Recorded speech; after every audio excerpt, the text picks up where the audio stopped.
टाकली पाहिजे, जेणेकरून सभासद 4-5 वर्षामधून कर्जातून मुक्त झाले तर त्यांचा आर्थिक स्थैर्य वाढेल. आर्थिक नियोजन केलं तर तुम्हाला कर्जातून सावकाराने जायला लागणार नाही. सावकार म्हणजे कोण? संचालक जे आहेत त्यापैकी 19 संचालकांपैकी 16 संचालक हे सावकार आहेत आणि त्याने प्रत्येक वार्डामध्ये एक माणूस ठेवलेला आहे. 1 असेल 2 असतील.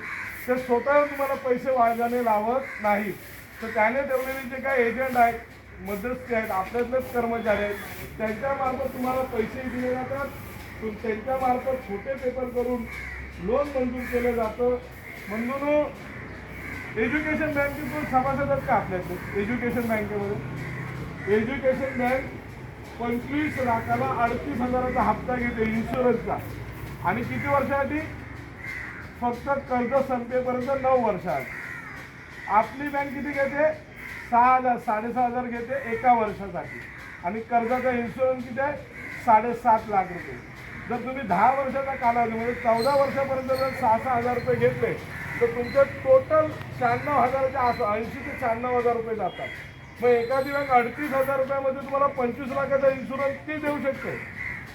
मग ही पॉलिसी सभासदांची नसून ही एका कंपनीसाठी, ज्यांना 20 कोटी रुपये याने दिले, 20 कोटीमध्ये जरी 10% काढले तरी किती टक्केवारी यांना भेटू शकते याचा साधारण विचार करा. पॉलिसी देताना टेंडर निघतं. टेंडर निघल्यानंतर एक 10-12 कंपन्या अप्रोच होतात. 10 ते 12 कंपन्या अप्रोच झाल्यानंतर जी कमीत कमी पॉलिसी चांगली देईल, जी चांगली सुविधा देईल ती आपण अप्रोच करून घेतो.